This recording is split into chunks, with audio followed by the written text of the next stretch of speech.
Hello guys, today I will as quickly as possible tell you 20 advanced tips and good to knows to help you optimize your factory in the Dyson sphere. The first tip is to make as much as fill lines as possible. For raw material, use 3 miners and split one line and add them to the other 2, so you get 2 full lines. Calculating them then is way much easier. Tip number 2, make a main bus to prevent the spaghetti. Use the main bus to take items off the bus and then replace the line which you took off with the new product you just produced. Tip number 3, use storage devices as splitters. This will not only store the object, but gives you a good understanding on how the supply and demand goes in your factory.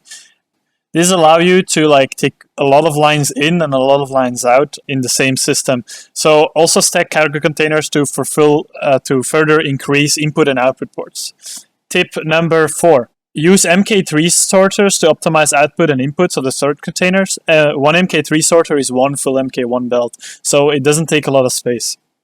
Tip number 5, balance input-outputs. Your factory will not run 100% of the time, so 3 inputs will not mean 3 outputs. Just keep an eye on it. Keep your storage container at 90% full most of the time, and you should be good. Tip number 6, try to get full belts in and full belts out. A circuit board is a good example. 2 circuit boards cost 1 second to produce and cost 2 iron and 1 copper. To get 1 full belt of circuits, you need 3 assemblers, 1 iron line, and 0.5 copper line.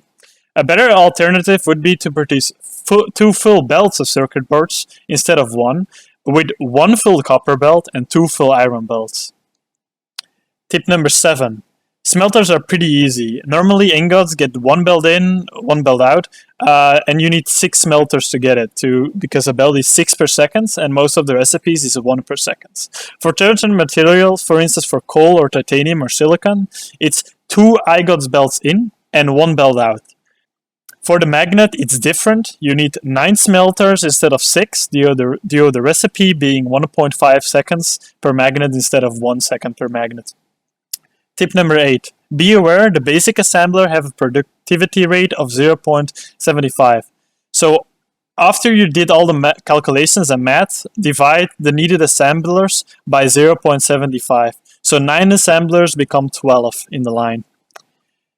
Tip number 9. Manage your belt. Use the right belts where needed. For instance, if you don't mind using better belts, the good example from the circuit boards again, you can use 1 green belt of iron and 1 yellow belt of copper.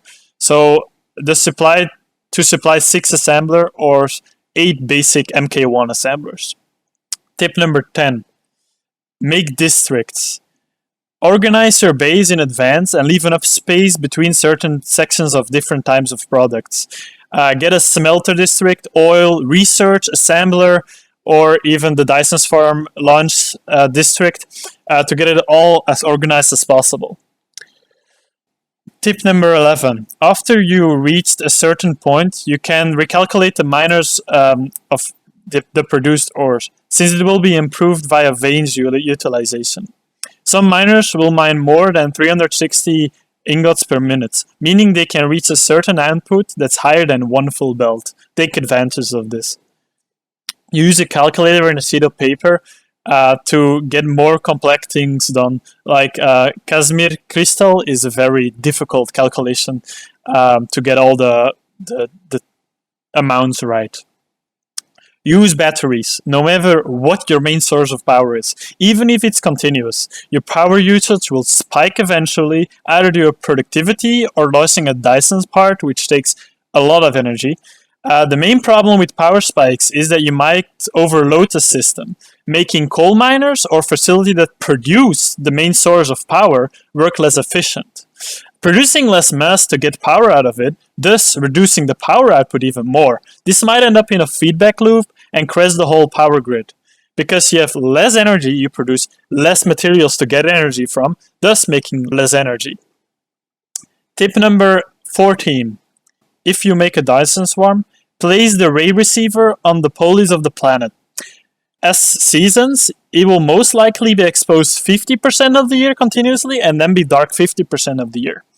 If you have a longer continuous connection of the array receiver to the Dyson's farm, your efficiency will increase over time, thus getting more power. Placing them both on the both poles, if your inclination is not 0%, is the most efficient way to get ray receivers.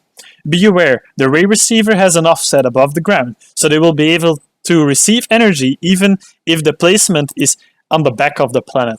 This is very important with planets that has an inclination of 0 degrees, because there is a whole spot on the top and the bottom of the planet where you can place ray receivers, not just on the pole, because they are lifted up in the air so they can see kind of over the planet. Number 15. Calculate an active interval of your Dyson swarm cannon. For a perfect inclined planet, with a perfect inclination I mean 0%, is 40 cannons for one full belt of solar sails. So if you produce one full belt of solar sails, you need 40 cannons on the equator to get the math right. Tip number 16, optimize space. You can get 2 lines of assembly from the same product next to each other if the recipe only contains 2 outputs. If it contains 3 outputs, you will need to split one of them and then fit the sorters in a certain way so it's optimized. Tip number 17, if you want to use planet seeds of other players, you can find them online to get a better starting solar system.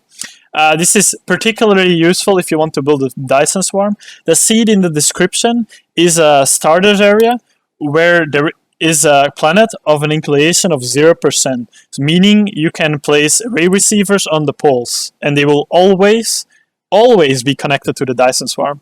Unless, of course, the gas giant comes in front, but that is something you shouldn't really consider.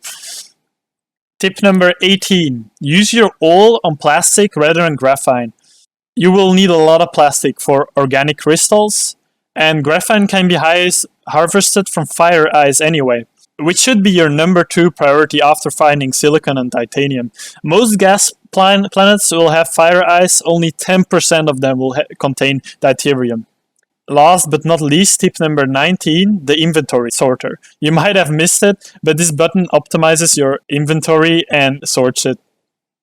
Thanks for watching. I hope that didn't waste your time with this video. Consider liking and subscribing.